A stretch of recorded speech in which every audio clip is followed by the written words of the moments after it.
Toronto. Toronto. Okay. I think some people say Turner. Aye. Turner. Toronto. Turner or Toronto?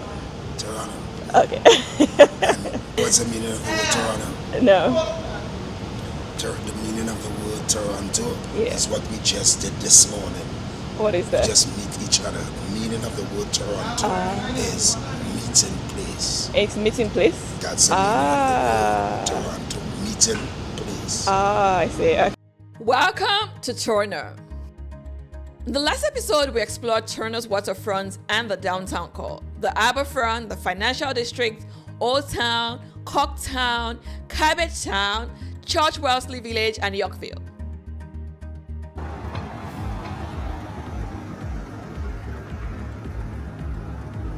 Today, we are moving into a very different Turner.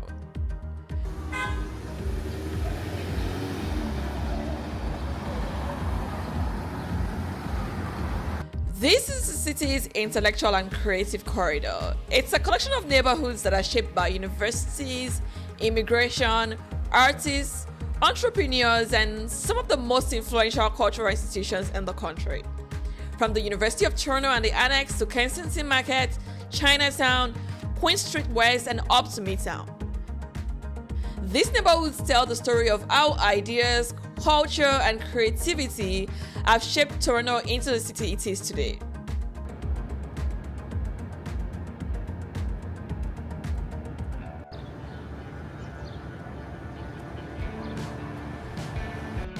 The University of Toronto has been here since 1827. It was founded by the Royal Charter as King's College, the provincial university of Upper Canada, and its first institution of higher learning. It was originally controlled by the Church of England. Then, the university assumed its present name in 1850 upon becoming a secular institution. It is Canada's largest university by enrollment and one of the leading research institutions. This is St. George's campus, but the university has other campuses in Scarborough and Mississauga.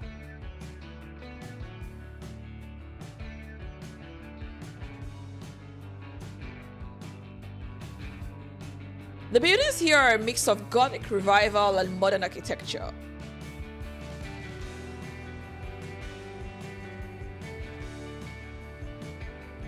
Bordering the St. George campus of the university, this neighborhood has long been a student quarter and is also home to many fraternity houses.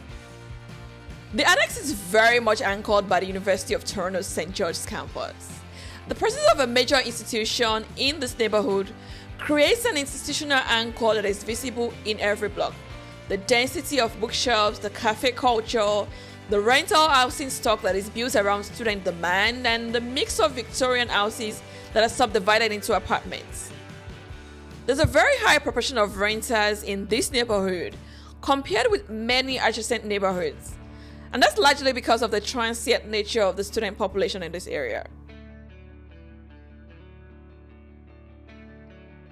Bloor Street in the Annex is one of the most consistent commercial strips in the city because the demand base never fluctuates.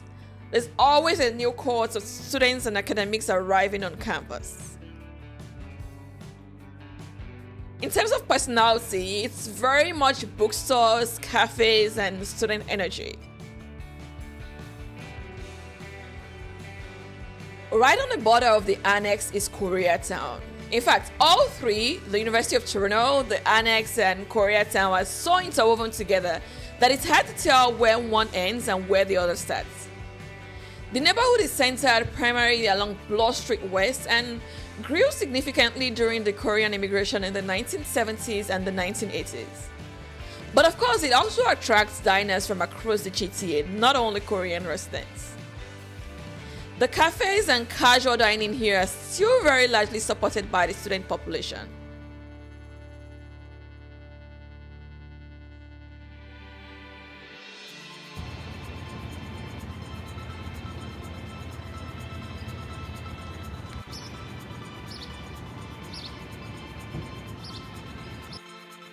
Up next is what I'll call the creative corridor of Toronto: Queen Street West, Kensington, and Chinatown. These three sit close together geographically, but they represent different stages and types of neighborhood economy. Queen Street West is a case study in how artist communities get displaced by the commercial success they created. Kensington Market has resisted that cycle longer than any comparable area in North America. Chinatown is an ethnic enclave economy with its own commercial logic.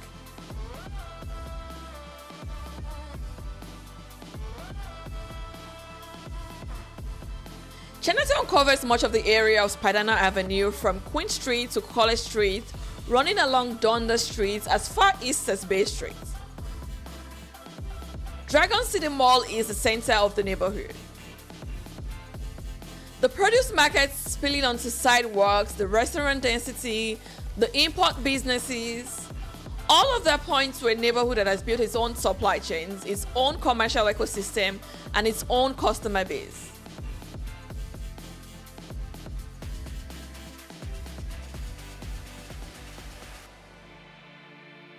What makes Chinatown economically interesting is that it has resisted the homogenization that has its most comparable neighborhoods in major North American cities.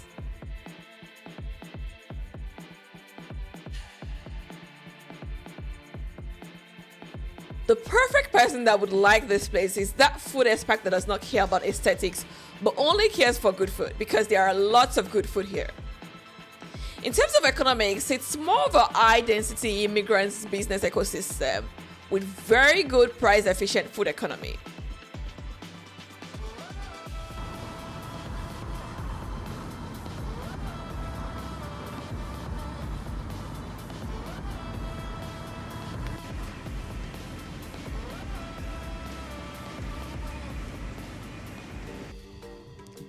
Kensington Market is a neighborhood that has also resisted gentrification longer and more successfully than many comparable areas in North America.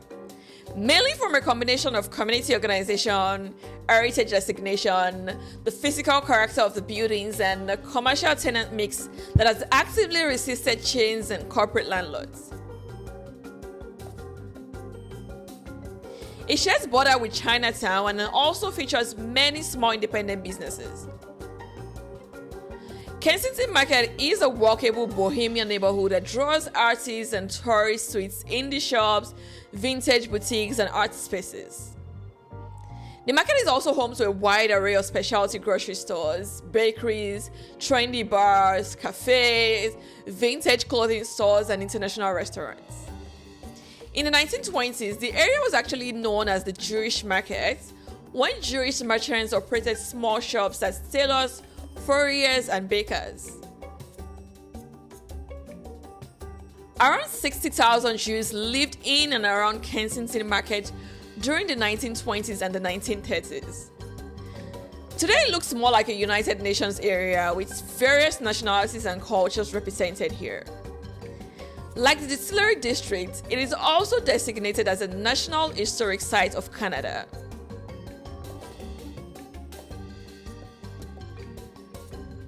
This neighborhood is perfect for that bohemian and the friend group who mostly wears vintage clothes and probably rides a bike everywhere.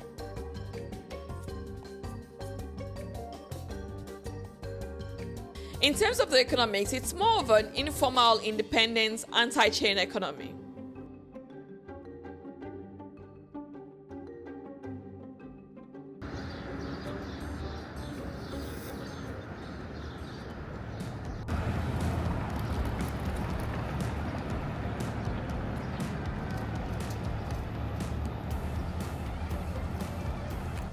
If you have a friend in the friend group that is the cool creative, that is maybe also a graphic designer or a DJ or a filmmaker and knows every trendy restaurant, they would love this neighborhood. Artists and creative businesses made this neighborhood desirable. Then they got prized out by the desirability they created. Queen Street West runs as far east as Art Gallery of Ontario and as far west as Trinity Bell Woods Park.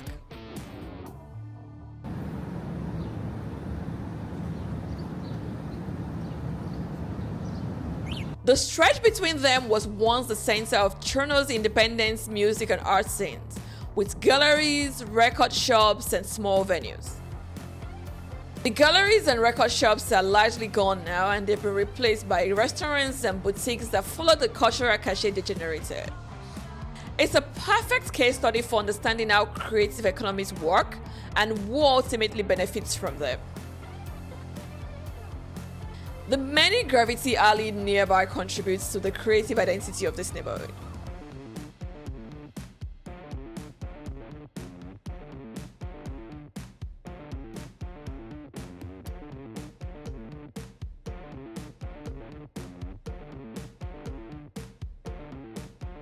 Trinity Bellwoods Park, one of the major highlights of this area, is a 14.6 hectare park on Queen Street West.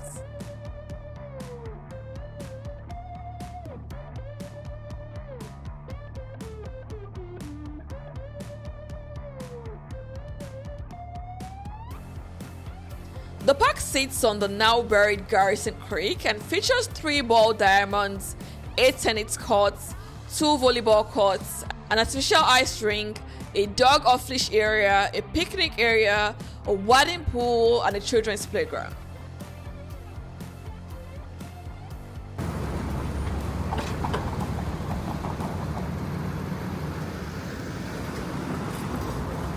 Heading up now towards Midtown to Yonge-Eglinton and ForestHill. These two neighborhoods are right next to each other and very much economically different.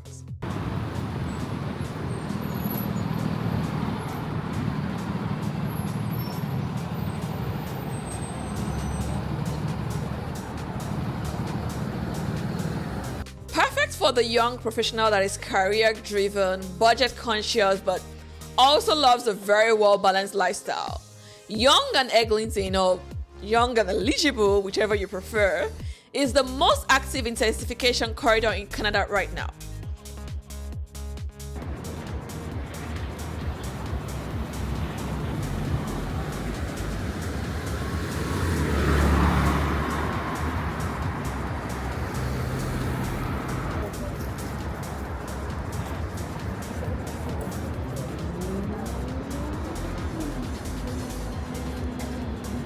This is a classic example of what a neighborhood looks like when transit investment arrives and capital immediately follows. It is a major office and employment outside of downtown, also featuring a mix of condos, rental apartments, and other detached homes.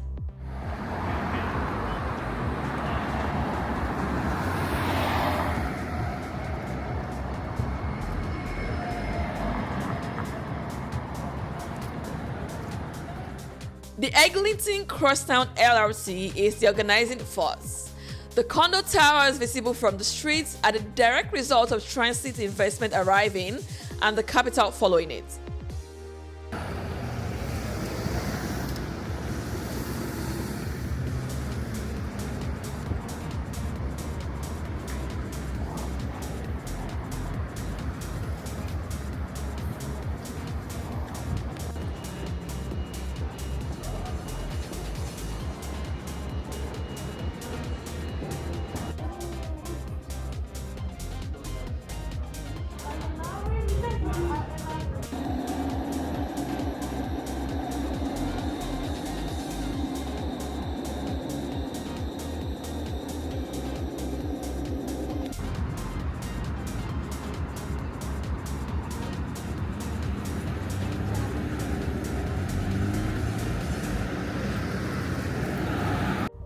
ForestHill was incorporated as a separate village specifically to maintain residential exclusivity.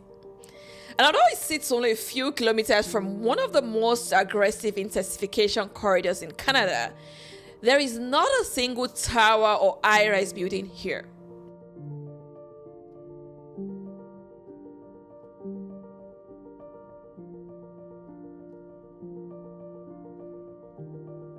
This neighborhood is all Toronto money, and it's resisting everything the city's intensification agenda wants to do to it. The history of its incorporation is in eventual annexation into Toronto, is a story about how wealthy residential communities use political structures to protect their built environment from the economic pressures that reshape less politically organized neighborhoods. That contrast with Yonge-Eglinton, which is only 2 kilometers away, is the outcome of decades of deliberate resistance to the same development forces that transformed everything around it. Here you find lots of large lots and substantial detached houses, which is increasingly rare within the Toronto core. This place is perfect for that old money friend that is extremely wealthy but maybe a little bit understated, and most likely comes from generational wealth.